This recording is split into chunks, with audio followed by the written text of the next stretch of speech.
नमस्कार मित्रों। उपेंद्र नाथ रैना साहित्य संवाद के इस मंच से मैं आपका हार्दिक स्वागत करता हूं, अभिनंदन करता हूं। आज हमारा कार्यक्रम है विशिष्ट व्यक्तित्व। इस क्रम में आज हमने यहां पर सादर आमंत्रित किया है अभय के। आप राजनयिक हैं, यानी डिप्लोमेट, कवि हैं, लेखक हैं, अनुवादक हैं और आर्टिस्ट हैं, कलाकार हैं। इनका व्यक्तित्व जानने के लिए आप आज अभय के साथ मुलाकात करेंगे। थोड़ी देर में मैं यहाँ पर आज के विशिष्ट अतिथि को सादर आमंत्रित करता हूँ। आइए सबसे पहले हम आज के अतिथि को यहाँ पर इस मंच के साथ जोड़ देते हैं। अभय के। नमस्कार। नमस्कार नमस्कार अभय जी, कैसे हैं आप? मैं बहुत बढ़िया हूँ और दिल्ली की सर्दियाँ जो है घटती जा रही हैं, तो मैं जो है जो बसंत ऋतु की जो शुरुआत हो रही है उसका आनंद ले रहा हूँ। क्या बात है, क्या बात है। पिछले 1-2 दिन से मौसम थोड़ा सा बेटर हो रहा है। अब मौसम किस करवट क्या बदलेगा ये तो ईश्वर जानता है, लेकिन फिलहाल आप आज मेरे इस मंच के साथ जुड़ गए हैं, ये मेरे लिए सौभाग्य की बात है। अभी थोड़ी देर में हमारे मित्र भी देखिए, सदानंद मिश्र जी आकाशवाणी के हमारे परम मित्र हैं। आप हमारे साथ जुड़ गए और भी मित्र देख रहे हैं। अब उनका नाम भी सामने आने लगेगा। मैं बीच बीच में उनका नाम आपको बताता रहूंगा। मैं मित्रों को ये बताना चाहूंगा, आज के हमारे विशिष्ट व्यक्तित्व हैं आज के कार्यक्रम में श्री अभय कुमार, और आपका पेन नेम है अभय के जी। आपके बारे में मैं संक्षिप्त परिचय में बताना चाहूंगा मित्रों को। उसके बाद फिर आपसे बातचीत के दौरान हम आपके पूरे व्यक्तित्व को जानना चाहेंगे। वर्तमान में आप भारतीय सांस्कृतिक संबंध परिषद, यानी जिसको हम ICCR कहते हैं, उसके डिप्टी डायरेक्टर जनरल हैं। और हाल फिलहाल में आपका India first resident ambassador to Georgia हुआ है। उसके लिए मैं आपको बहुत बहुत बधाई देता हूं सर, अपने मित्रों की तरफ। जी जी। तो 2003 में आप भारतीय विदेश सेवा यानी इंडियन फॉरेन सर्विसेज में आ गए हैं, प्रवेश किया आपने। और आपके बहुत सारी पुस्तकें प्रकाशित हुई हैं। मुख्यतः आप अंग्रेजी में लिखते हैं और आप एक बहुत अच्छे अनुवादक भी हैं। साथ में आपने आर्टिस्ट के तौर पर भी बहुत काम किया है। उसके बारे में भी हम आपको जानना चाहेंगे अपने मित्रों के लिए। लेकिन साथ में आपके कुछ विशेष एंथम रहे हैं, जैसे अर्थ एंथम, सन का। ये है क्या वास्तव में? ये हम आपसे ही थोड़ी देर में जानना चाहेंगे। तो मित्रों, अभय के उनका पेन नेम है और उनका पूरा नाम है अभय कुमार। अभय जी, आपका हार्दिक स्वागत है उपेंद्र नाथ रैना साहित्य मंच पर। शुरू में 2 शब्द कहना चाहेंगे आप? रायना साहब, मैं बहुत ही खुश हूँ कि आपने मुझे आमंत्रित किया अपने मंच पर। हमारी मुलाकात जो है अहमदाबाद में हुई थी पिछले वर्ष। अहमदाबाद जो अंतर्राष्ट्रीय साहित्य सम्मेलन के दौरान। और जो है मैं बहुत प्रसन्न था आपसे मिलकर, और आज मुझे बहुत खुशी हो रही है कि आपके साथ पुनः जुड़ने का मौका मिल रहा है। क्या बात है, बहुत अच्छा लग रहा है सर आपका। तो हम क्रमवार हम एक्चुअली सीरियल में बात करेंगे। सबसे पहले हमें ये बताइए हमारे मित्रों के लिए, आपके जीवन का सफर कहाँ से शुरू हुआ है? शुरुआती शिक्षा दीक्षा कहाँ पर हुई है आपकी? मेरी जो मैं देखिए नालंदा जिले से आता हूँ, बिहार के एक छोटे से गांव से जिसका नाम छबीलापुर है। क्या और बात है, क्या बात है। और वो जो है राजगीर, जो एक बहुत ही प्रसिद्ध जगह है, जो मगध की पहली राजधानी हुआ करती थी, जहाँ बिंबिसार और अजातशत्रु जो है जिन्होंने मगध साम्राज्य की नींव रखी थी। तो वहाँ से मैं हूँ और मेरी शिक्षा दीक्षा भी वहीं से गांव के जो है सरकारी विद्यालयों से हुई है। और उसके बाद फिर जो है राजगीर से मैंने वो हाई स्कूल किया है और पटना से जो है इंटरमीडिएट बीएन कॉलेज पटना से और उसके बाद मैंने दिल्ली विश्वविद्यालय से जो है स्नातक किया भूगोल में। और क्या बात है। उसके बाद फिर मैं जेएनयू से भी मैंने जो है स्नातकोत्तर जो है एमए किया भूगोल में ही। और उसके बाद फिर जो है मैंने भारतीय विदेश सेवा जो है वो ज्वाइन कर लिया 2003 में। और तब से जो है मैं कई देशों में कार्यरत रहा हूँ राजनयिक के रूप में। उसमें जो मेरी पहली जो कार्य कर्म भूमि थी वो रूस की मॉस्को थी, मॉस्को और सेंट पीटर्सबर्ग। और उसके बाद जो है फिर मैंने जो है भारत में कुछ समय के लिए काम किया नई दिल्ली में। और पुनः फिर नेपाल और ब्राज़ील में भी मैंने काम किया है। और उसके बाद मैं मैडागास्कर में भारत का राजदूत रह चुका हूँ पहले 2019 से 22 तक।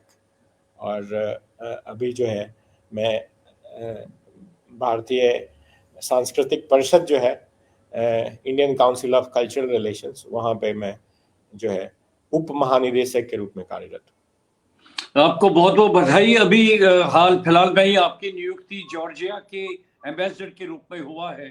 तो जी कब कब आपको कब ज्वाइन करने का इरादा है आपका? अभी एक मेरी नई पुस्तक आई है नालंदा। इसके बारे में मैं जिक्र करना चाह रहा था। जब आपने नालंदा का नाम लिया है, पहले इसके दर्शन कराइए, उसके बाद इसके बारे में बोलिए। नालंदा के इसमें है क्या वास्तव में? तो इसलिए मैं बता रहा था कि अभी किताब आई है तो मैं सोच रहा हूँ कि थोड़े समय रुक कर करके मैं जाऊं। तो जो है ये एक नई नई पुस्तक आई है जो मेरे जन्मभूमि के बारे में है। क्या बात है, जी क्या बात है। जी, तो इसमें है क्या वास्तव में कंटेंट क्या लिया है आपने, किस एंगल से इसको डील किया? अभी तो हमने ये पुस्तक हमारे हाथ में आई नहीं है, अभी अभी आपका ये प्रकाशित होके आई है। जी जी जी, बस 2 दिन हुए हैं, 2-3 दिन। तो इसमें जो है नालंदा जो है एक ये बताता है कि किस तरह से जो है नालंदा जो है ऐसी जगह बनी जहां पर कि विश्वविद्यालय का जो जो कॉन्सेप्ट है वही उसकी उत्पत्ति हुई। और कैसे जो है वहां पे जो जीरो है, जो शून्य है, शून्य भी कैसे वहीं पे आर्यभट्ट ने उसको उसका प्रयोग किया और किस तरह से जो है शून्य पूरी दुनिया में फैला। तो ये जो किताब है वो बताती है कि नालंदा इतना बड़ा विश्वविद्यालय कैसे बना, वहाँ कौन शिक्षक कौन थे, क्या पढ़ाते थे, क्या क्या क्या चीजें पढ़ाई जाती थी वहाँ पे। और नालंदा को कैसे जो है इतना इतना बड़ा विश्वविद्यालय कैसे बन गया वो। दुनिया में तो हजारों बुद्धिस्ट मतलब जो बौद्ध महाविहार थे, लेकिन नालंदा जो था वो सब सर्वोपरि था। और कैसे वो उसने ये ख्याति प्राप्त की और कैसे उसका जो है उसका जो डिक्लाइन है मतलब वो कैसे हुआ। और उसके क्या क्या योगदान रहे मानवता को मानवता के लिए। तो और क्या नालंदा वास्तविक रूप से जो है मिट गया था 14वीं शताब्दी में, या कई नालंदा का जन्म हुआ उसके बाद। तो ये क्या सब बात चीजें, है। हाँ ये सब चीजें मैं जो है अपनी जो पुस्तक है नालंदा, इसमें 8 चैप्टर्स हैं। और हर जो चैप्टर जो है मतलब हर एक अध्याय जो है वो एक चीज को ढूंढती है, उसको जो है उसको आपको उसके बारे में बताती है। बहुत बढ़िया, बहुत अच्छा। तो कितना समय आपको लगा ये पुस्तक लिखने में? करीब जो है 2 साल रिसर्च से लेकर करके जो है इसको इसको बुक फॉर्मेट में लाने तक। तो आप काफी व्यस्त रहते हैं, इतना इम्पोर्टेंट पोस्ट आपके पास है और आप विदेशों की भी बहुत सारी यात्राएं होती हैं, तो इसने इतनी व्यस्तता के बावजूद आपने इस पुस्तक को लिखा है और 2 साल फिर भी लग गए आपको। तो जी इसके लिए कुछ विशेष प्रयास करना पड़ा आपको? जी बिल्कुल, इसके लिए जो है बहुत डिसिप्लिन की बहुत ज़रूरत होती है, और व्यस्तता रहने के बावजूद भी किसी काम को करना, वो अपने आप में एक तरह से बहुत जो है बहुत ज़्यादा डिसिप्लिन की ज़रूरत होती है। तो एक तो वो है, तो मैं कई सालों से ये काम कर रहा हूँ, लेकिन मैं एक्सक्यूज मुख्य रूप से कविताएं लिखता हूँ। लेकिन ये पहली जो किताब है वो इतिहास की किताब है, और इसमें जो है बहुत सारे शोध की जरूरत थी। तो मैंने जो है शोध भी शुरू किया और बहुत सारे किताब पढ़े, फिर सोचा कि कैसे इसको लिखूं, क्या जो है बताना चाहिए। तो नालंदा के बारे में बहुत सारी बातें जो है उपलब्ध तो हैं, लेकिन वो बटी हुई हैं, वो छितराई हुई हैं, यहाँ वहाँ छिटपुट हैं। तो सबको साथ करना, सबको एक एक दिशा देना, उसके लिए जो है बहुत मेहनत की जरूरत पड़ी, और इसमें जो है बहुत समय लग गया। तो इसमें आपने कोई ऐसी बात कही है, दर्ज जी की है कि जी जो अभी तक उस बात को स्पष्ट रूप से, तथ्यात्मक रूप से प्रस्तुत नहीं किया गया था नालंदा के बारे में? जी, बहुत लोगों को तो यही नहीं मालूम है कि नालंदा विश्वविद्यालय की शुरुआत कब हुई। कई लोग कहते हैं कि गुप्ता समय में, गुप्त मतलब जो गुप्त साम्राज्य था उस समय हुई। कई लोग कहते हैं कि ये जब फाहियान आए थे चीन से तो उस समय नालंदा था ही नहीं। तो बहुत सारी भ्रांतियां थी नालंदा के बारे में, और हैं अभी भी, बहुत लोगों को मालूम नहीं है। तो किस तरह से नालंदा की उत्पत्ति हुई कैसे, तो इस पर मैं प्रकाश डालता हूँ। वो बहुत कम लोगों को मालूम है वो चीज़। तो जो नालंदा जो विश्वविद्यालय है, वो बहुत कम लोगों को ये सरीपुत्र के बारे में भी मालूम है। सरीपुत्र जो है बुद्ध के मुख्य शिष्य थे, और सरीपुत्र जो है नालंदा से थे, उनका जन्म स्थल नालंदा था। और नालंदा जो है एक तरह से राजगीर का राजगृह, उस समय कहिए राजगृह का एक एक जो है सबअर्ब जिसको कहते हैं, तो उस तरह से था। और सरीपुत्र की जो स्तूप है, जो सबसे बड़ी बिल्डिंग आज नालंदा के खंडहर में जो दिखती है, वो सरीपुत्र का स्तूप है। कई लोग उसको कहते हैं कि ये लाइब्रेरी है। तो सरीपुत्र के कारण ही जो है वो जगह पूरी बनी है। तो बहुत लोगों को सरीपुत्र के बारे में भी मालूम नहीं है। दूसरी चीज है कि जो आज जो ऑक्सफोर्ड और कैम्ब्रिज विद्यालय के जो क्वाड्स और कोर्ट्स हैं, मतलब जिनका जो आर्किटेक्चरल प्लान है, उसका सीधा संबंध नालंदा के आर्किटेक्चरल प्लान से है। क्या बात क्योंकि है? क्योंकि ये बात भी किसी को, बहुत कम लोगों को मालूम है। और इसलिए वो है क्योंकि जो कॉलेज जो है, कॉलेज जो दुनिया में हम जिस चीज को आज कॉलेज कहते हैं, वो बिहार, जो बुद्धिस्ट बिहार हैं उनको जो है कॉलेज, इसलिए बिहार का नाम भी, जो बिहार का नाम है वो बिहार से आता है, बुद्धिस्ट जो बौद्ध बिहार है उनसे आता है। तो बिहार में जो है ये व्यवस्था की गई थी कि एक चबूतरा हो, एक जो है उसमें चौकोन जगह हो, जहाँ चारों तरफ जिसके जो है बौद्ध भिक्षु रहते हैं, और बीच में वो चबूतरे पर आकर के लेक्चर होता है। तो वो जो प्लान है, आर्किटेक्चरल प्लान है, वो जो है मौर्यन टाइम्स में स्टैंडर्डाइज हुआ था, मौर्य मौर्य मौर्य साम्राज्य में। और फिर वहां से वो बहुत फैला आगे। और नालंदा का जो पहला विहार है वो सम्राट अशोक ने बनवाया था, जो कि लुप्त हो चुका है, कंक्रीट का नहीं था। लेकिन जो नालंदा का जो सबसे पहला सरीपुत्र का पहला स्तूप है, उसके अवशेष अभी भी मिले हैं। तो नालंदा की जो फाउंडेशन है वो बुद्ध के समय में ही जाती है। वहां पे जो है नालंदा, आप इसमें देख सकते हैं कि कवर पे एक सर्प है, और जी जी लोग जी। लोग सोचेंगे कि सर्प और नालंदा का क्या संबंध है। तो जो जो नालंदा जगह है, उसका उसका जो नाम नालंदा है, एक किंवदंती के अनुसार वहां पे एक आम का बागीचा होता था, और एक तालाब होता था जिसमें एक सर्प रहता था जिसका नाम था नालंदा। और क्या बात है? तो बुद्ध बुद्ध का वो बहुत ही जो है प्रिय जगह था और वहां बुद्ध अपना समय बिताते थे। और उस समय जैसे पेट्रन्स होते हैं, उस समय सुविष्णु नाम का एक सेठ था जिसने जो है बुद्ध को रहने सहने की व्यवस्था की। तो वो वहाँ महावीर भी आए, वहाँ गोसाई मखाली गोसाल भी आए। तो नालंदा एक तरह से जैन के लिए, बौद्ध धर्म के अनुयायियों के लिए, हिंदू धर्म के अनुयायियों के लिए, सभी के लिए एक पवित्र स्थल बन गया। और तीसरी शताब्दी जो है, तीसरी शताब्दी ईसा पूर्व, तीसरी शताब्दी बीसी जिसको कहते हैं, में अशोक, सम्राट अशोक ने वहां पे सरिपुत्र के लिए एक जो है स्तूप का निर्माण किया। और उसी स्तूप के चारों तरफ जो है, और विहार का भी, पहला विहार का निर्माण किया। और वही विहार जो है जहां अभिधर्म की पढ़ाई शुरू हो गई और धीरे धीरे उसकी ख्याति बढ़ती गई। और जो सबसे महत्वपूर्ण व्यक्ति जिसने नालंदा को साजाया संवारा, वो है नागार्जुन। क्या और बात है। नागार्जुन जो है वो सभी को मालूम है, नागार्जुन ने शून्यवाद की नींव रखी।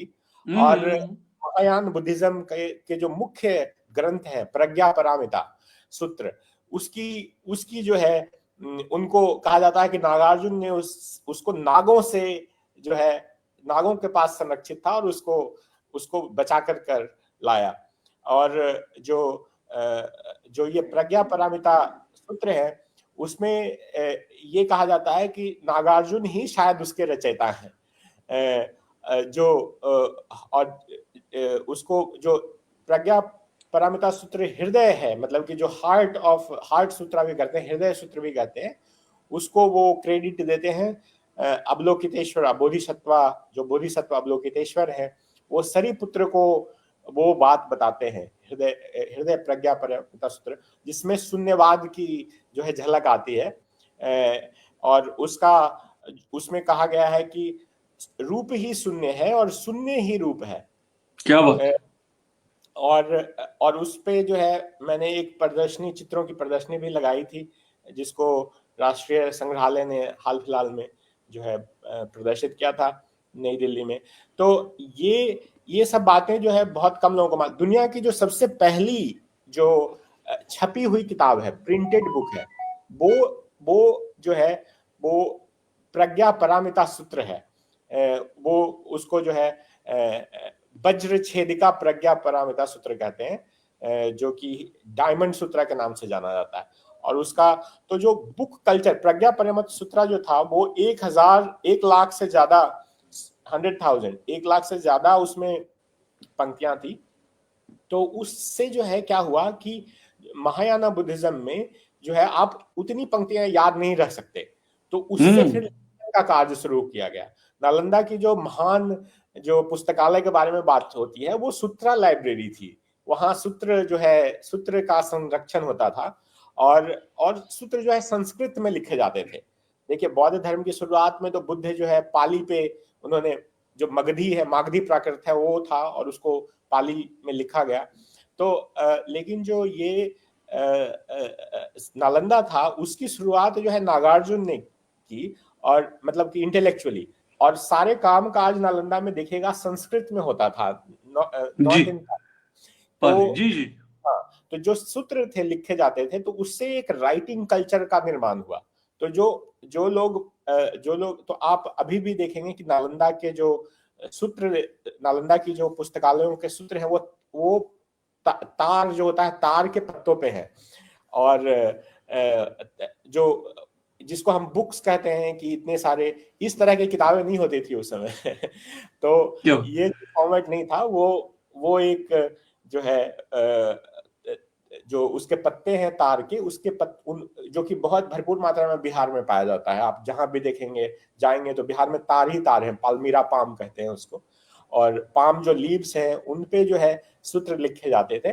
और जब अब देखिए कि वो राइटिंग कल्चर इतना ज्यादा जबरदस्त वहां पे हो गया कि क्योंकि सूत्र जो है वो प्रज्ञा पारमिता सूत्र जो थे, वो अपने आप में जो है उसका वर्शिप शुरू हो गया। वही किताब ही जो है, जब आजकल हम लोग किताब गिर जाती है तो हम ऐसे करते हैं ना, तो वो ये जो किताब को जो है सैक्रेड मानना, ये सब चीजें जो है वहां से शुरुआत हुई। ये और उसकी पूजा होने लगी प्रज्ञा पारमिता सूत्र की। तो लोग कॉपी करना चाहते थे, और कॉपी करना ही जो है एक स्पिरिचुअल एक्ट हो गया कि अगर आप करते हैं कॉपी तो उससे आपको धर्म मिलेगा, पुण्य मिलेगा। और एक गांव के गांव जो नालंदा विश्वविद्यालय के चारों तरफ थे, वहां पर जो है लोगों इंडस्ट्री बन गई स्क्राइब्स की, कि जो लोग आपको मदद करते, जैसे स्वयं आए थे भारत 7वीं शताब्दी में, तो उन्होंने जो है अपने साथ जो है बहुत सारे सूत्र जो है कॉपी करके ले गए नालंदा से। तो फिर उसका अनुवाद हुआ। तो ये सब चीजें जो है मैंने बताई है। और भी स्टार्टलिंग चीजें हैं कि मैं और भी चीजें बताता हूँ उसमें कि नालंदा का और क्या क्या योगदान रहा है, जैसे कि पब्लिक हेल्थ में, मतलब मेडिसिन में किस तरह से जो है मेडिसिन, मतलब कि जो मंक्स जो होते थे, बौद्ध भिक्षु होते थे, उनको उनको सिर्फ रोटी कपड़ा और मकान ही नहीं, बल्कि बुद्ध ने जो है दवाई का भी इंतजाम किया था, चिकित्सा का भी इंतजाम किया था। तो कैसे नालंदा में जो है मेडिसिन डेवलप हुआ, कैसे अल्केमी डेवलप हुई, रसायन शास्त्र जिसको कहते हैं, कैसे आंख के लिए ऑफ्थेल्मोलॉजी डेवलप हुई, क्या होता था।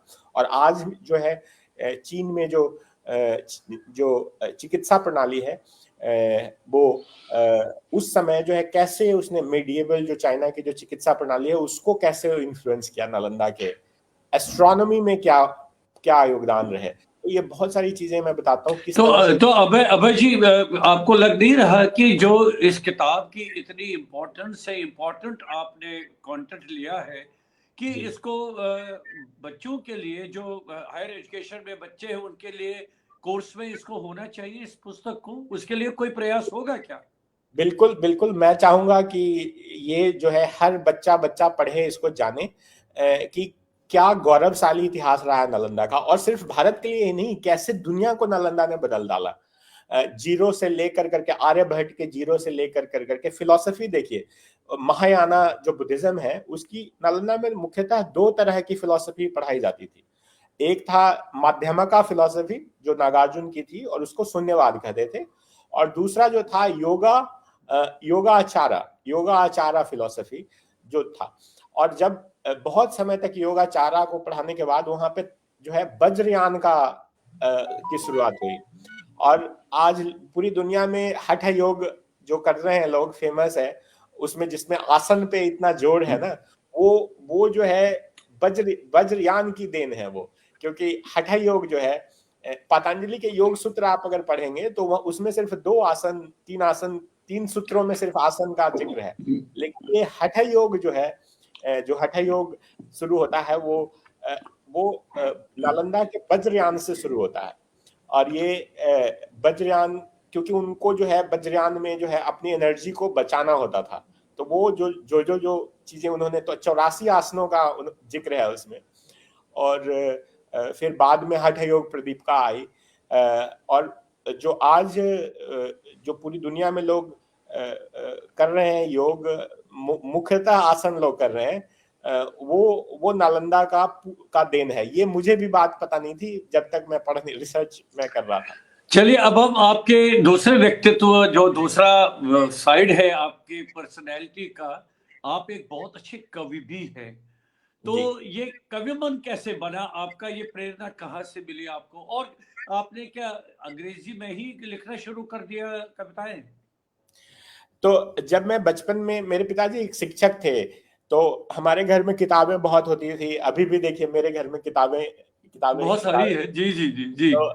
तो तो मुझे जो है, मैं जब चौथी कक्षा में था तो मुझे मालूम है, मुझे याद है कि मुझे एक रश्मि रथी की फटी हुई थोड़ी किताब क्या कॉपी, बात है, क्या बात है। और उसको मैंने पढ़ा। उस समय पढ़ना, मतलब चौथी कक्षा में था तो पढ़ना शुरू ही किया था। तो और मुझे जब मैं पढ़ा उनको तो मुझे बहुत ऊर्जा महसूस हुई कि इन पंक्तियों में जो है एक लय है, एक ऊर्जा है, उसमें जो है राइम भी था। तो वो मुझे याद है। और उसके बाद फिर मैं कबीर और रहीम के दोहे वगैरह सब, वो हमारी कक्षा में ही थी तो पढ़ता था। फिर संस्कृत के दोहे श्लोक जो हैं वो संस्कृत भी था मेरी 9वीं 10वीं कक्षा में, तो वो भी पढ़ा। तो फिर धीरे धीरे, और फिर इंग्लिश भी आई उसमें, डैफोडिल्स भी पढ़ा। और जो है और सारी इंग्लिश की कविताएं भी पढ़ी। तो वो धीरे धीरे जो है मुझे लेकिन ये नहीं मालूम था कि मैं कभी कभी होऊंगा। ये मेरी कल्पना जो है कि मैं खुद लिखूंगा, ये तो मैंने कभी सोचा नहीं था। तो जब मैं रूस गया, रूस मतलब, तो वहां पे मैं अपने संस्मरण लिख रहा था। अच्छा। जब मैं 25 साल का था तो मैं अपने संस्मरण लिख रहा था, और मेरी पहली किताब जो है वो 2007 में छपी थी, और वो मेरी संस्मरण है। वो उसका नाम river valley to silicon valley है, story of 3 generations of an Indian family. तो वो मैं अपने ही परिवार की कहानी लिख रहा था, और कैसे मैंने जो है नालंदा के एक गांव, छोटे से गांव से जो है मैंने कैसे जो है भारतीय विदेश सेवा तक यात्रा तय की, उसके बारे में लिख रहा था। तो उस समय जब मैं दिल्ली विश्वविद्यालय में अपने जो बिताए हुए समय है, जब उसको याद आ रहा, उसको लिख रहा था, तब मुझे जो है एकाएक जो है एक कविता का अनुभव हुआ। और वो जो पहली कविता है उसका नाम मैंने सोल सॉन्ग रखा है, और वो ये छोटी सी कविता है, अंग्रेजी में मैं सुना देता हूँ। सुनाइए सुनाइए, आपका स्वागत है। था ये है कि I was always here as blowing wind और falling leaves, as shining sun और flowing streams, as chirping birds और blooming buds, as the blue sky or the empty space. वाह I was never born. I didn't die. क्या वाह, wonderful wonderful जी। सो ये एक अनुभूति थी कि जब मैं दिल्ली विश्वविद्यालय में वहां से किरोड़ीमल कॉलेज में जहां मैं पढ़ता था, वहां से मैं जो है दिल्ली स्कूल ऑफ इकोनॉमिक्स होते हुए, सेंट स्टीफेंस होते हुए दिल्ली विश्वविद्यालय के रोज गार्डन तक जाता था। तो वो उन पलों को मैं याद कर रहा था मॉस्को में, और तब मुझे ये कविता जो है आई। तो उसके बाद से जो है मैंने वहाँ मॉस्को में भी कविता जो है लिखनी शुरू कर दी। वहाँ पे साहित्य के निर्माण के लिए आपको स्थिरता और जो है प्रेरणा की जरूरत होती है, वो वहाँ दोनों भरपूर मात्रा में थी। तो जो है वहाँ पे जो है पहली फिर मैं अपने कविताओं को अपने ब्लॉग, उस समय होते थे तो ब्लॉग पे पब्लिश करता था, और बहुत लोगों के कमेंट्स आते थे। तो उसको जब पहली किताब प्रकाशित हुई तो मैंने सोचा कि एक कविता की भी जो है को कर दिया जाए, कविता का भी जो है एक संग्रह प्रकाशित कर दिया जाए। तो उस तरह से जो है मैंने पहली कविता की संग्रह जो है वो प्रकाशित की, और वो ये है। क्या बात। उसका नाम है लव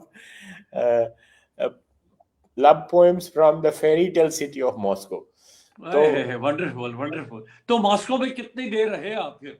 तो मॉस्को में मैं करीब 2005 से 2007 तक था, 2 साल के लिए वहां मैंने। आप 2003 में आप भारतीय विदेश सेवा में आ गए। जी, उसके बाद फिर ट्रेनिंग हुई 2 साल के ऑफिसर लिए। बने। तो आपकी पहली पोस्टिंग क्या मॉस्को में हुई क्या? जी, मेरी पहली पोस्टिंग मॉस्को में हुई थी, और मैं 2003 से 5 तक 2 साल के लिए हमारी ट्रेनिंग होती है, जैसे national academy of administration Mussoorie में, उसके बाद फिर भारत के अन्य जगहों पर, उसके बाद फिर जो है पहला आपको पोस्टिंग जो होता है वो मैंने मॉस्को में किया था। और 2005 में मैं मॉस्को गया, 2005 अगस्त में, और 2007 तक मैं वहाँ था। और उसके बाद जो है फिर मैं सेंट पीटर्सबर्ग, जो रूस का दूसरा शहर है, मैंने वहाँ समय बिताया। तो जो है ये मतलब ये मेरी पहली किताब थी कविता की। अच्छा अभय, ये बताइए कि आप इतने सारे विदेशी मतलब कंट्रीज में, देशों में घूमे हैं, और बहुत महत्वपूर्ण पदों पर भी आप रहे हैं, साथ साथ में आपने वहाँ का जो लिटरेचर है, कल्चर है, उसको भी स्टडी किया है, और अपने भारत का भी किया है। तो कंपैरिजन तो मैं नहीं कहूंगा, लेकिन मोटा मोटी क्या लगा आपको कि क्या है उसका मेजरिंग रॉड, क्या है उसका मेजरमेंट? तो देखिए, भारत जो है एक बहुत ही विविध, भारत का साहित्य विविध है। भारत में 28 भाषाओं से मैंने एक, देखिए मैं ये भी आपको दिखा देता हूँ, ये जो दिखाइए है दिखाइए। ग्रेट इंडियन पोएम्स है, इसमें 28 भाषाओं से मैंने कविताएं जो है चुनी और है, और संग्रह किया है, अंग्रेजी में अनुवादित है।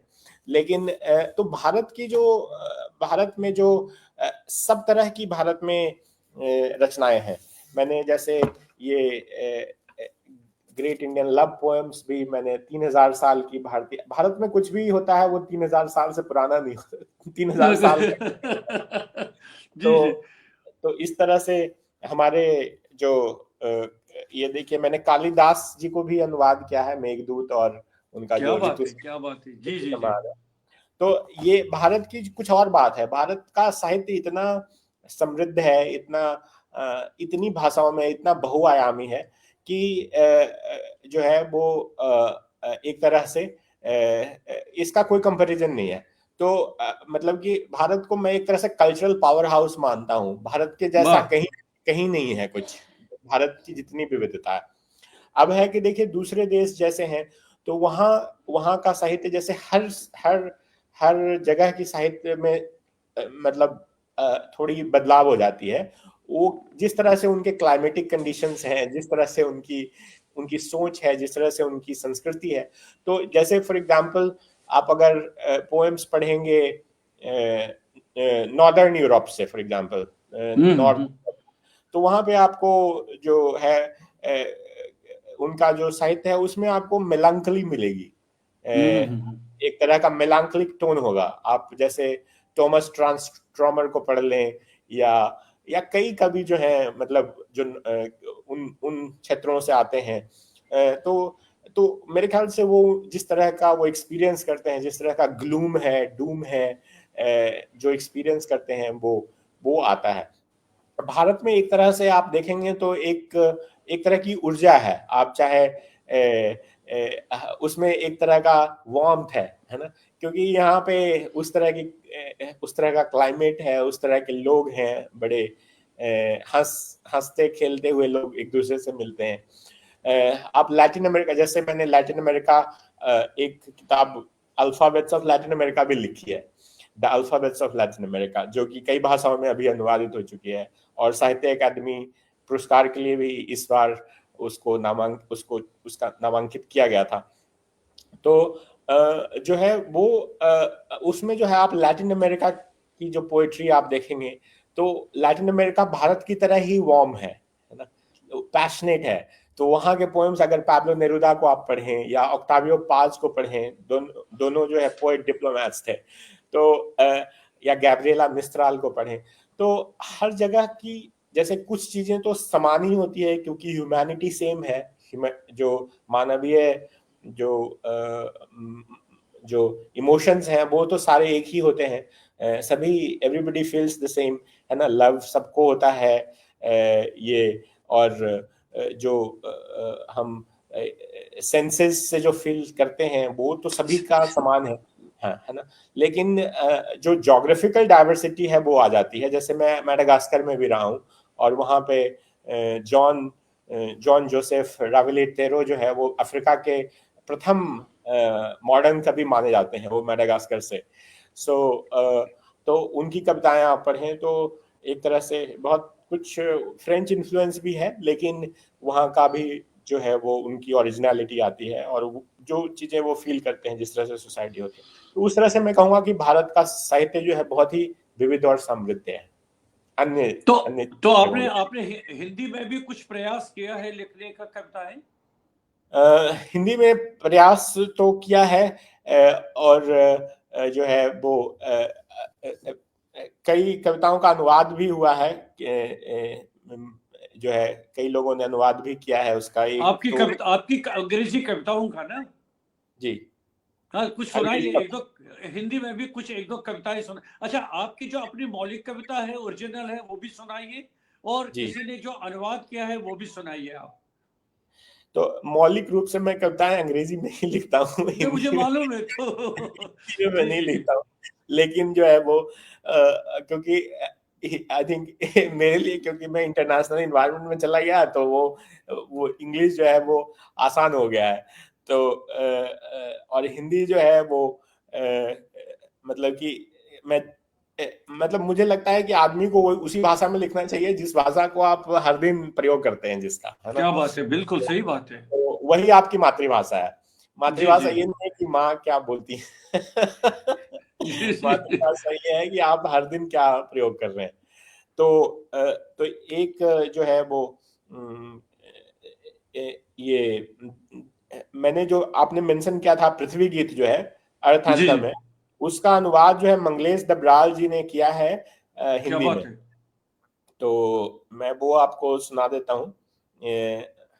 ये अ, और इसका पृथ्वी गीत जो है उसका अनुवाद जो है 160 भाषाओं में अभी तक हो चुका है।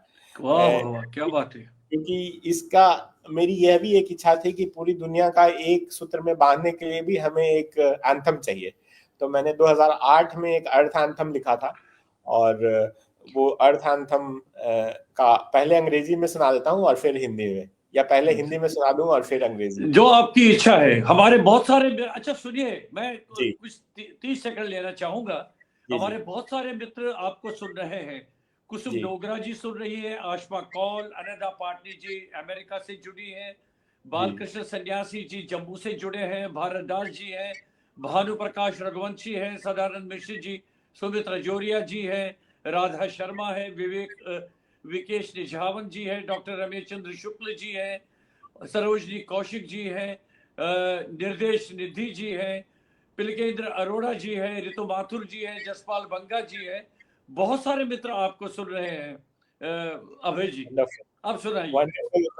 मैं सबको, मेरा सबको नमस्कार। और आपने अपना समय निकाला है इसके लिए, इस प्रोग्राम के लिए, वो उसके लिए मैं कृतज्ञ हूँ। और मैं ये पृथ्वी गीत जो है एक इच्छा है, एक क्वेस्ट है, for a common anthem for our planet. और ये है मंगलेश दबराल जी के शब्द मैं सुना रहा हूँ। अलौकिक उपवन, अलौकिक नीला मोती, यह सृष्टि में सुंदर, सृष्टि में सबसे सुंदर अपना ग्रह। सभी द्वीप और सब सागर, सब वनस्पति, सब जीव यहाँ बराबर। पृथ्वी के सब प्राणी एक सूत्र में बंधे, कई संस्कृतियां, पंथ, विश्वासों में सधे। यह धरती अपना घर, हम सब इसकी संतान। सब लोग, सब राष्ट्र यहाँ एक समान। सबके संग एक, एक के संग सब हम। साथ साथ फहराएं नीली धरती का परचम। क्या बात है, क्या बात है। अंग्रेजी से अनुवाद मंगलेश दबराल जी का है, और अंग्रेजी में सुना देता हूँ इसका जो ओरिजिनल इंग्लिश है। चूंकि ये एक एंथम है, तो एंथम जो है वो कविता और एंथम में अंतर होता है थोड़ा सा, तो ये एक एंथम है। Our cosmic oasis, cosmic blue pearl, the most beautiful planet in the universe. All the continents and all the oceans, united we stand as flora and fauna. United we stand as species of one earth, diverse cultures, beliefs, and ways. We are humans. Earth is our home. All the people and all the nations, one for all and all for one. United we unfurl the blue marble flag. वाह, wonderful wonderful wonderful. बहुत बढ़िया, बहुत अच्छा। अच्छा, आपके ये series है जो मैं देख रहा था, अर्थ जी एंथम है, मून एंथम है, सन एंथम है, कॉस्मिक एंथम है, जी और जी साक एंथम भी है। तो जी क्या जी ये जी आपने सीरीज में कविताएं लिखी हैं या बुक्स वगैरह प्रकाशित हुई है? नहीं, ये जो एंथम्स हैं वो सीरीज में, मतलब मैंने एक के बाद एक लिखी हैं। पहले मैंने अर्थ एंथम लिखा था, और उसके बाद जो है फिर मैंने जब चंद्रयान है जो हमारा, वो चंद्रमा पे जब उतरने वाला था, तो मैंने जो है चंद्र गीत या क्या बात है। मून एंथम लिखा था। और उस तरह से फिर मैंने सोचा कि जो है चूंकि मंगल ग्रह पे भी हम जाने वाले हैं कुछ समय में, तो मंगल ग्रह के बारे में भी मार्स एंथम भी मैंने लिखा है, जिसको मैंने एक अफ्रीकन म्यूजिशियन के साथ मिलकर कर करके कंपोज भी, म्यूजिकल कंपोजिशन भी किया है। अर्थ एंथम को जो है कविता कृष्णमूर्ति जी ने गाया है और डॉक्टर एल सुब्रमण्यम जी ने कंपोज किया है। क्या और बात है। मून एंथम को भी कविता कृष्णमूर्ति जी ने गाया है और डॉक्टर एल सुब्रमण्यम ने कंपोज किया। तो और जिस समय जो है चंद्रयान चंद्रमा पे उतर रहा था, उस समय ये पूरे जितने भी नेशनल टीवी हैं भारत में 9 o'clock पे सभी पे लाइव था ये जो मून एंथम है। तो एक बहुत ही अच्छा पल था भारत के लिए। और जो है तो आपको मैं मून एंथम सुना दूं अंग्रेजी में? सुनाइए सुनाइए, आपका स्वागत है, बहुत बढ़िया, बहुत अच्छा, आनंद आ रहा है। Celestial diamond, primeval timepiece, cosmic lamppost, night's soft kiss, seducing oceans, occulting sun, silver goddess lighting up heaven, mankind's great leap, ephemeral solace, a pit stop to explore the deep space, eternal companion, ever morphing face, sensuous sentinel in tidal embrace, wonderful. watching silence, earth rise and fall, moon, moon, moon, we chant all. That's wonderful wonderful, बहुत बढ़िया, बहुत अच्छा, बहुत अच्छा। तो इस तरह से ये सीरीज अब तो ये पब्लिश भी हो चुका होगा?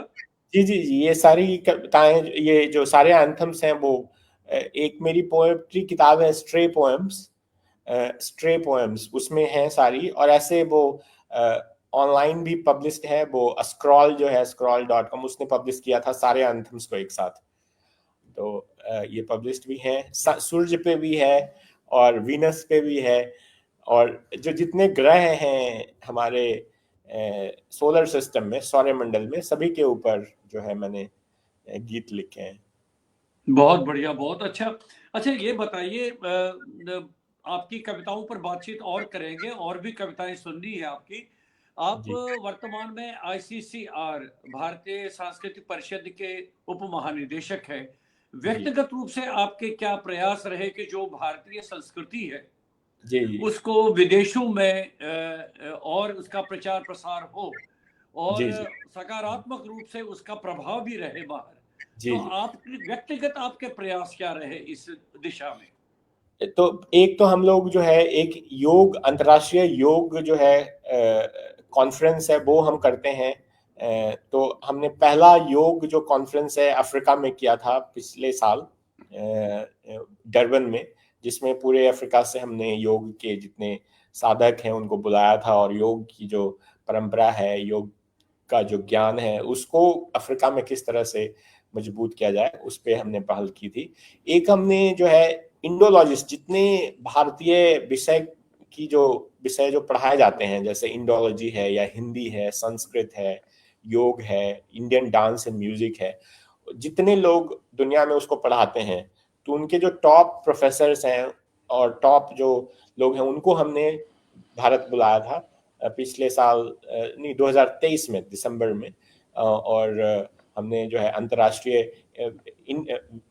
नॉलेज इंडिया, उसको हमने नाम दिया था, नॉलेज इंडिया कॉन्फ्रेंस हमने किया था, ताकि सबको जोड़ा जा सके एक साथ।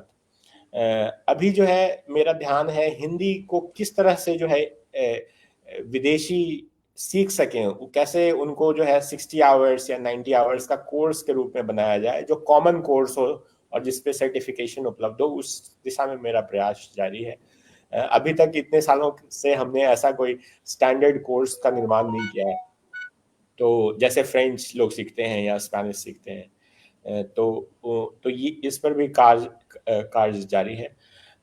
उसके अलावा जो है वो हमने वसुधैव कुटुंबकम पर एक संयुक्त राष्ट्र संघ में भी एक कॉन्फ्रेंस किया था, और भारत एकमात्र ऐसी सभ्यता है जिसने जो है ये सीख दी है, जिसमें अयम निजः परो वेति गणना लघु चेतसा उदारधृत वसुधैव कुटुंबकम, ये कहीं नहीं है। ये आप देखें तो सभी लोग this is mine, that is yours, so मतलब कि हमारा जो है भारत में आप देखेंगे तो तो मतलब कि विदेशी जिसको है ना, जिसको फॉरेनर्स कहते हैं, अमेरिका में तो उसको एलियन कहा जाता है, मतलब कि दूसरे प्लेनेट से आए हुए हैं तो लेकिन भारत में जो है वसुधैव कुटुंबकम की बात करता है, और वसुधैव कुटुंबकम का इतना गहरा मीनिंग है कि वसुधा वसुधा जो है, पृथ्वी ही जो है, वसुधा एव कुटुंबकम, और सिर्फ मानव नहीं कि आप दूसरे जगहों पे जो लोग रह रहे हैं, पूरी वसुधा, मतलब उसमें जो है अन्य स्पीसीज भी जुड़े हुए हैं, अन्य प्रजातियां जुड़ी हुई है, पेड़ पौधे जुड़े हुए हैं, समुद्र और महासागर। तो इतनी इतनी गहरी सोच जो है और कहीं नहीं मुझे दिखती। तो इस पर हमने एक संयुक्त राष्ट्र संघ में कॉन्फ्रेंस भी किया था, और तो ये सब चीजें जो है वो मतलब कुछ उदाहरण हैं, और कई चीजें हैं ऐसे। तो आपने एज अ ट्रांसलेटर, अनुवादक के रूप में भी बहुत काम किया है, जी तो क्या क्या विशेष कार्य आपके रहे हैं अनुवाद में? देखिए, मैंने संस्कृत से जो है कालिदास के दो जो मुख्य पोएम हैं, उनके जो छंद काव्य हैं, मेघदूत और ऋतु संहारम, मेघदूतम संस्कृत में मेघदूतम कहते हैं इसको, और ऋतु संहारम, तो इनका अनुवाद किया है। ये मेघदूतम के करीब 200 से ज्यादा अनुवाद उपलब्ध हैं। तो मैंने इसलिए इसका अनुवाद किया क्योंकि मेरे से पहले किसी कवि ने इसका अनुवाद नहीं किया है। ज्यादातर अनुवाद जो है वो एकेडमिक्स ने किया है, या उन लोगों ने किया है जो कि अपने तरीके से उन्होंने किया है, लेकिन मैं एक काव्यात्मक अनुवाद करना चाहता था, और इसमें जो है दोनों चीजें हैं, जो संस्कृत भी है, ओरिजिनल संस्कृत भी है, और अंग्रेजी है, ताकि कोई भी देख सके कि वंडरफुल, बहुत बढ़िया, बहुत है। और क्या क्या क्या है। अबे इसमें से कुछ कुछ एक दो आप पीसेस सुनाइए, थोड़े से टुकड़े एक दो सुनाइए। अगर उसका संस्कृत भी आप पहले पढ़ेंगे और उसके साथ अंग्रेजी, उसका बहुत अच्छा आनंद आएगा। इस बीच में निरुपमा सिंह जी भी हमारे साथ जुड़ गई है, उनका भी स्वागत है। तो अभी देखिए, अभी जो है वो जो ऋतु संहार जैसे है, तो ऋतु संहार जो है एक ऐसा, इसमें 6 ऋतुएं हैं, और कालिदास बताते हैं कि हर ऋतु में लोग क्या करते हैं या क्या करना चाहिए, है ना। अच्छा तो अच्छा, करना भी एक एडवाइजरी टाइप है ये। ये जो है एक तरह से एक ऐसी किताब है कि जिसको हर किसी को पढ़ना चाहिए, क्योंकि आज क्या हो रहा है ना कि हम लोग जो है टेक्नोलॉजिकल सिविलाइजेशन बनते जा रहे हैं, रोबोटिक बनते जा रहे हैं, नेचर से हमारा संबंध हटता जा रहा है, और हम फ्लैट्स में रहते हैं, कभी कभार पार्क में घूम आते हैं, तो हमें ऋतुओं का पता ही नहीं चलता, ऋतुएं आती हैं चली जाती हैं। तो इसमें कालिदास बताते हैं कि हर ऋतु में कौन पेड़ पौधे फूलते हैं, कैसा सुगंध आता है, कैसे वस्त्र पहनने जाते हैं, कैसे क्या बात है। जीवन का आनंद लिया जाता है। तो ये चीजें हम भूल रहे हैं, इसलिए मुझे लगता है कि सभी को कालिदास को पढ़ना चाहिए, ताकि हमें जो अनुभूति हो ऋतुओं को, हम बायो रोबोट न बन जाएं। ऐसे तो जिस तरह का प्रोडक्टिविटी चाहिए, जिस तरह के रेस में हैं हम लोग, उसमें हम आम जो हर दिन की जो अनुभूति होती है, सूर्योदय की, सूर्यास्त की, दिन के ठंडी में दिन के धूप की, ये सब भूल जाते हैं। हम बस अपना कोट टाई लगा करके ऑफिस में बंद रहते हैं, और 9 to 9 जॉब में भूल जाते हैं कि कोई और भी जिंदगी जो है बाहर है, जैसे चिड़ियों का चहकना, पत्तों का सरसराना। तो ये सब चीजें जो है कालिदास वापस आपको वहां पे ले आते हैं। तो ये जो है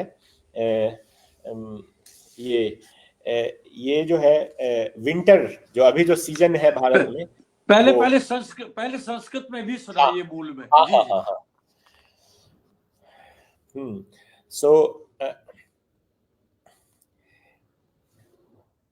प्ररूढ़ शाल्यम सूच अय्यर मनोहरम क्वचित स्थित क्रौंच निनाद राजितम प्रकाम कामम प्रमद अजन प्रिय वरोरुकालम शिशिराह्यम श्रेणु। ये कालिदास जी की कृति है। तो इसमें ये कहते हैं कि ये शिशिर शिशिर जो है, शिशिर ऋतु है, इसको कहा जाता है विंटर, जिसको हम कहते हैं। तो इसमें कहते हैं कि winter comes alive in the fields full of ripened paddy my love. Demoiselle cranes, जिसको क्रॉन्च क्रॉन्च कहते हैं, कभी अब तो हम लोग यही भूलते जा रहे हैं कि क्रॉन्च को किसी ने देखा ही नहीं हो शायद। क्रॉन्च जो है, demoiselle cranes let out sweet cries exhorting lustful women to lose themselves in the crazy sport of love making. Beautiful beautiful. और जो दूसरा है वो है कि ये तीसरी पंक्ति सुना देता हूं। न चंदनम चंद्रमरीचि शीतला, न चंदनम चंद्रमरीचि शीतला, न हर्यम पृष्ठम सरद इंदु निर्मलम, न वायवः सांद्र तुषारशीलता, जनस्य चित्तम रमयन्ति संप्राप्तम। Neither sandal paste cool like moonbeams, nor breeze chilled by frost, nor rooftops under the silver moon delight people's heart. ठंड है तो बहुत बढ़िया, बहुत अच्छा, बहुत अच्छा। तो ये कालिदास की रचना है। मैं सबको कहूंगा कि सभी पढ़ें इसको, ऋतु संहारम को पढ़ें, ताकि ऋतुओं का आनंद ले सकें, जीवन का आनंद ले सकें, जीवन में बहुत सारे आयाम हैं उसको महसूस कर सकें। वैसे कालिदास की जो रचनाएं हैं वो तो पूरा साहित्य उनका पढ़ना चाहिए व्यक्ति को। और मुझे लग रहा है कि हर जन्म में जब मनुष्य जन्म मिले पढ़ना चाहिए कालिदास को। ये तो हमारे देश की एक बहुत बड़ी पूंजी है, हमारी संस्कृति और साहित्य की, उसमें कोई शक नहीं है। तो और एक बात और बता देना चाहता हूं कि मैंने बताइए, एक जो है कालिदास के 2 किताबों का अनुवाद करने के बाद जो है मैंने एक कविता मैंने खुद लिखी है, उसका नाम है मॉनसून। और मॉनसून जो है वो एक हार्वर्ड विश्वविद्यालय के प्रोफेसर हैं सारा डिमिक, उन्होंने इस किताब का चयन किया है क्लाइमेट और लिटरेचर पढ़ने के लिए। तो ये जो किताब है, ये इसकी प्रेरणा मैंने मेघदूत से ली है, और ये मैडागास्कर से शुरुआत होती है इसकी और कश्मीर तक जाती है। तो अरे वाह, इसको साहित्य अकादमी ने जो है पब्लिश किया है, और ये 150 लाइन की जो है वो एक कविता है, जिसमें हर लाइन में चार एक क्वाट्रेन है, 4 जो है लाइनें हैं हर स्टैंजा में। बहुत बढ़िया, बहुत बधाई आपको, बहुत अच्छा। तो अच्छा, आपके व्यक्तित्व का, आपके पर्सनैलिटी का एक बहुत बड़ा ये है कि आप आर्टिस्ट भी है, तो उस पर हम बात करना चाहेंगे। क्या विशेषता है वो आपकी? तो जो मैं बहुत समय से जो है पेंटिंग कर रहा हूँ, और मेरी जो पहली जो पेंटिंग्स जो शुरुआत हुई वो मॉस्को में ही हुई। एक तरह से मॉस्को मेरे लिए जो है वो पोएट्री और पेंटिंग दोनों का ही प्रेरणा स्रोत रहा है।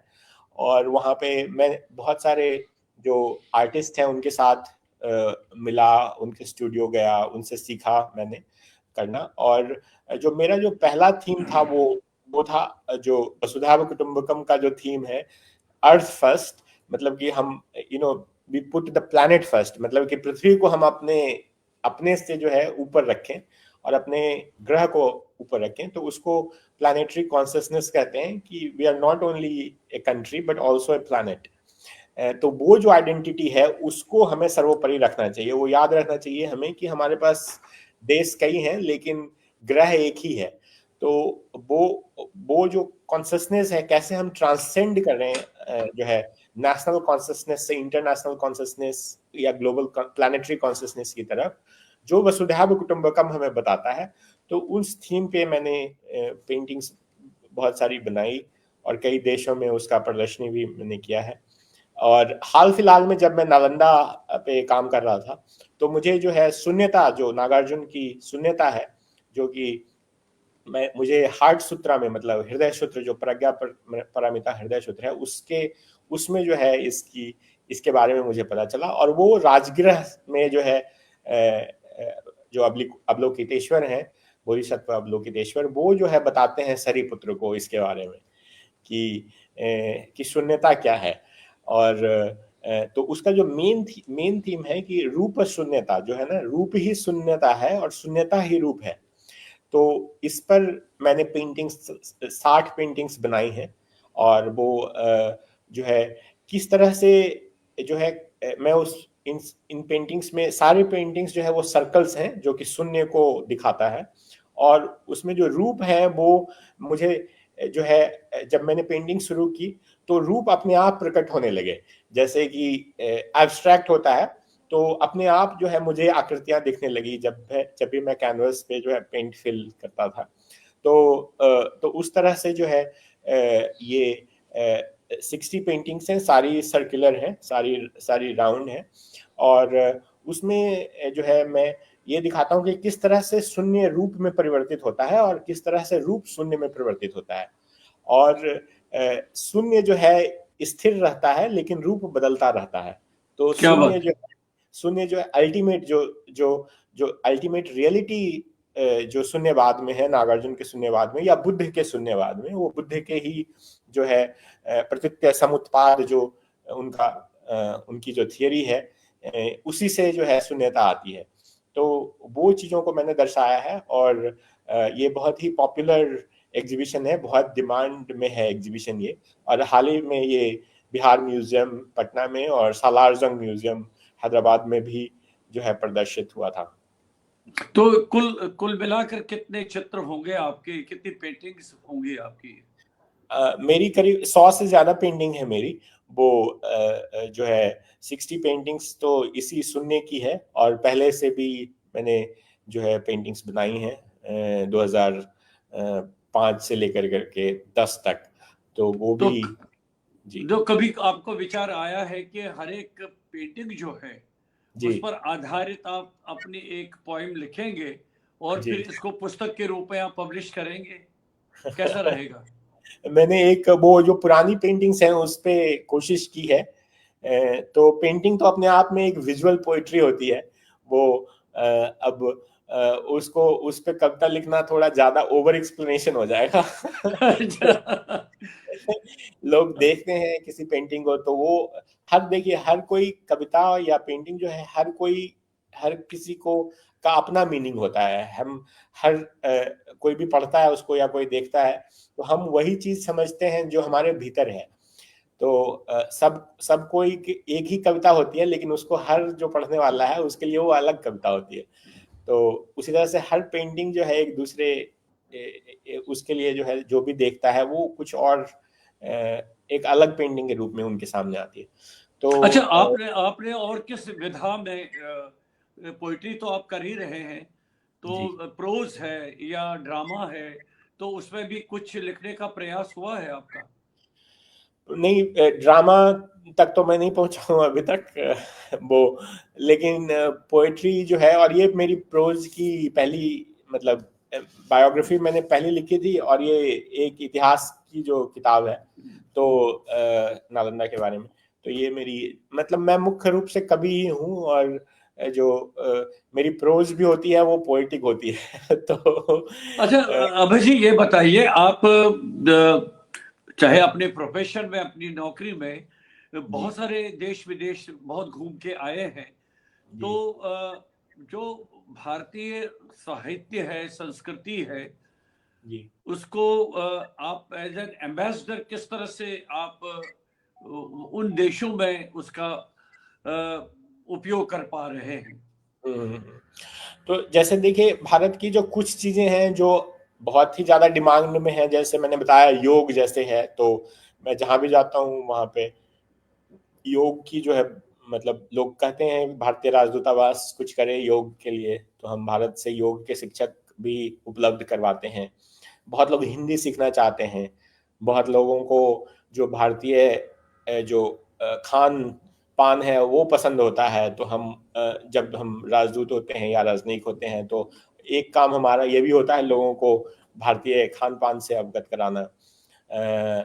उसके अलावा वस्त्र हो गए हमारे, जैसे देखिए फैशन शो होती है या भारतीय वस्त्र जो है, साड़ी से लोगों को बहुत आजकल लोग जैकेट जो है वो जिसको बंडी कहते हैं वो उनसे काफी कुर्ता पजामा है। तो ये सब चीजें हैं। उसके अलावा भारतीय जो फिल्में हैं, साहित्य है, जैसे कई लिटरेचर फेस्टिवल्स भी होते हैं, भारत के जो कवि हैं, लेखक हैं, वो सब भी बुलाए जाते हैं और अपनी रचनाएं करते हैं। अनुवाद है, तो जब मैं जहाँ जहाँ मैं रहा हूँ मैंने कोशिश की है कि भारतीय जो रचनाएं हैं उसका अनुवाद हो उस भाषाओं में। जैसे ए के रामानुजम की कई चीजें अनुवादित मैंने करवाई थी जब मैं ब्राजील में था। रूस में था तो वहाँ भारतीय कविताओं का अनुवाद करवाया था। तो ये ऐसे ऐसे इन इन इन फिर जो इंडियन डांस है या विजुअल जो आर्ट है, पेंटिंग्स हो गई, उनके प्रदर्शनियां होती हैं, तो ये सब माध्यम है भारतीय संस्कृति को आगे बढ़ाने का विदेशों में। तो आपको खुद क्या लग रहा है कि किस बाहर के कवि या किसी फिलोसफर से या किसी राइटर से आप का लेखन या आपका पर्सनैलिटी प्रभावित हुआ है? मतलब जो आपको लग रहा है कि इम्पैक्ट आया है उसका? हाँ हाँ, बहुत देशों को, जैसे गूगल, मैंने अभी हाल फिलहाल में एक मगही, जो मेरी मातृभाषा है, मतलब कि मातृभाषा मगही, वो जो माँ बोलती हैं, तो मगही से एक उपन्यास है, पहला उपन्यास है मगही का, फूल बहादुर, उसका मैंने अनुवाद किया है अंग्रेजी में, और वो जो है एक मॉडर्न क्लासिक के रूप में पब्लिश हुई है अभी पिछले साल। तो वो जो कहानी थी वो मुझे बहुत पसंद आई, क्योंकि मैंने एक गोगोल, रशियन जो राइटर हैं गोगोल, उनकी कहानी पढ़ी थी, द इंस्पेक्टर जनरल, आपने भी शायद होगी। जी जी जी जी। लेकिन जो फूल बहादुर थी वो ओरिजिनल स्टोरी थी नालंदा की, बिहार शरीफ की। तो वो और वो 100 साल पहले प्रकाशित हुई, लेकिन आज भी जो है वो लगती है कि आज ही लिखी गई हो कहानी, इतनी इतनी उसमें जीवंतता है। तो गोगोल हो गए, पुष्किन हो गए, वॉल्ट विटमैन है, टी एस एलियट हैं, विस्लावा जिम्बोर्स्का हैं, मतलब मैंने तो बहुत सारे देशों के जो है कवियों के साथ पाठन भी किया है और रचनाएं भी पढ़ी हैं। तो मैंने एक एंथोलॉजी भी एडिट किया है, उसका नाम है कैपिटल्स।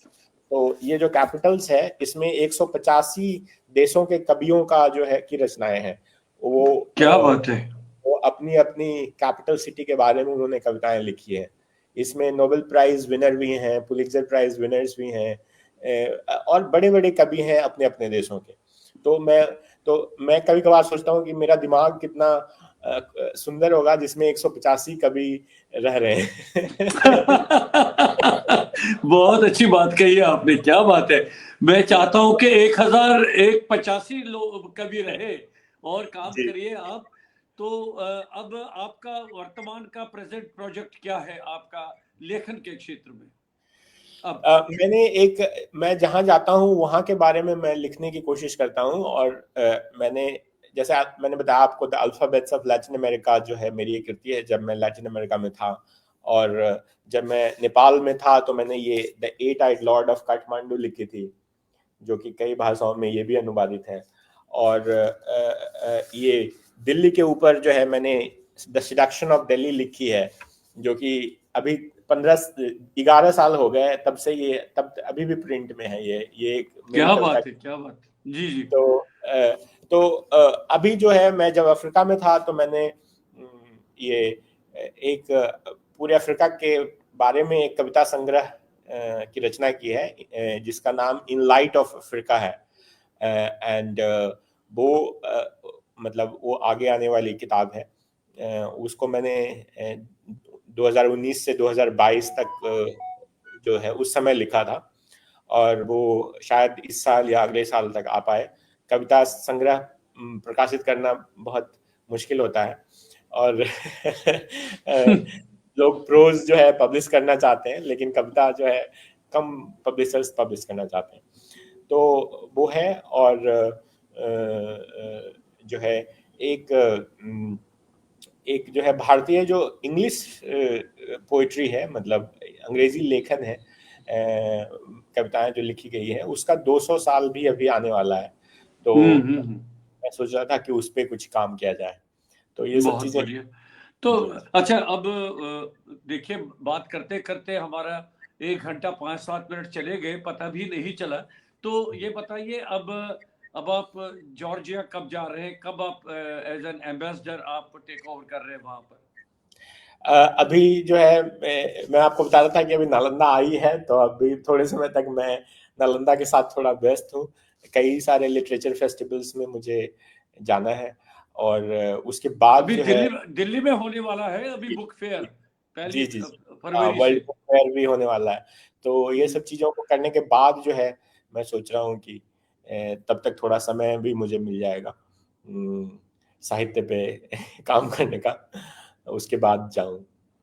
क्या बात है, बहुत अच्छा लग रहा है। आपसे तो मन करता है और बातें करें, जी लेकिन आगे फिर उसी सीरियस में, उसी क्रम में बातचीत और रखेंगे। तो अभय जी, आपको कुछ लग रहा है कि अच्छा, संगीत, मैंने सुना भारतीय संगीत आपको बहुत पसंद है। जी, मैं हमेशा जो है जो भारतीय राग हैं उसको मैं सुनता हूँ। कोई ना कोई, हर देखिए भारत का संगीत इतना समृद्ध है, मतलब साहित्य की बात तो हम लोग कर ही रहे थे कि हर हर ओकेजन के लिए राग है, हर पल के लिए राग है। आप अगर लेट इवनिंग है, अर्ली इवनिंग है, अपराह्न है, रात है, सवेरा है, हर के लिए राग है। तो मैं रागों को बहुत सुनता हूँ, और मुझे उससे अच्छा मतलब कुछ और नहीं लगता है। मेरे पास जो है स्पॉटिफाई है फ़ोन में, और वो स्पॉटिफाई जो है वो अपना जो है वो राग चलाता रहता है। तो भारत के जो मतलब कि देखिए, मैंने पूरी दुनिया की म्यूजिक सुनी है, बहुत सारे रॉक से लेकर कर करके, लेकिन अल्टीमेटली मुझे लगता है कि राग में ना कुछ विशेष चीज है। इसमें जो है एक तरह से कामनेस है, स्पिरिचुअलिटी है, और एक तरह से इसमें एक एक तरह का तपस्या है, मतलब इट्स लाइक एन इन्वोकेशन। तो वो मुझे चीज बहुत पसंद आती है भारतीय म्यूजिक के बारे में। चलिए, बहुत अच्छा लग रहा है। अब बहुत सारे मित्र हमारे साथ जुड़ गए थे अभी तक, तो उनके जी, बारे में 2 शब्द कहना चाहेंगे आप? मैं ये कहना चाहूंगा कि कोई भी आर्टिस्ट, लेखक, कवि जो होता है वो, उसको एक अच्छे लिसनर, रीडर की जरूरत होती है। और पोएट्री या म्यूजिक, कोई भी चीज है ना, वो it's a two way process, it's a communication. और हमारी कविता जो है बिना आपके अधूरी है। तो आपने इसको पूरा किया है, और इसको हमेशा जो है पूरा करते रहें। मुझे बहुत बहुत मैं आपको भी रायना जी धन्यवाद करना चाहूँगा मुझे मौका देने के लिए, और सभी लोग जो इस प्रोग्राम से जुड़े, उन तक मेरे शब्द पहुँचे। और अगर कुछ आप कहना चाहते हैं तो आप मुझे जो है डायरेक्टली भी कांटेक्ट कर सकते हैं, फेसबुक पे या ट्विटर पे या इंस्टाग्राम पे, या ईमेल भी लिख सकते हैं। तो मैं हमेशा जो है आपसे जुड़ा रहना चाहूँगा। ये मौका जो है वो बहुत मतलब रेयर होता है कि किसको, दुनिया में तो 8 बिलियन लोग हैं, लेकिन जो है ये संजोग है कि आपकी और हमारी मुलाकात हो पाई, चाहे। बहुत बढ़िया, बहुत है। अब बहुत सारे मित्रों ने बहुत अच्छे कमेंट्स लिखे हैं, उनको पढ़िएगा, और मेरा आपसे आग्रह है कि आप उनका समय निकाल के थोड़ा बहुत जवाब भी दे दीजिएगा उनके कमेंट्स को पढ़ के। अभय जी, बहुत अच्छा लगा आपसे आज मिलके। आप बहुत व्यस्त है मुझे मालूम है, और उसमें से आपने थोड़ा बहुत समय हमारे लिए भी निकाला। बहुत अच्छा। नमस्कार बहुत करता हूँ। नमस्कार आपको रायन जी। नमस्कार, नमस्कार। मित्रों, उपेंद्र नाथ रैना साहित्य संवाद के इस मंच पर विशिष्ट व्यक्तित्व के अंतर्गत आज के हमारे विशेष अतिथि थे श्री अभय के, जो एक अच्छे कवि हैं, लेखक हैं, अनुवादक हैं, और चित्रकार भी हैं, और साथ में राजनयिक भी हैं। मैं अपने मित्रों का भी हार्दिक अभिनंदन करता हूं, स्वागत करता हूं, और धन्यवाद करता हूं कि वे इस कार्यक्रम के साथ जुड़े रहे। अब मुझे अनुमति दीजिए आज का कार्यक्रम संपन्न करने के लिए।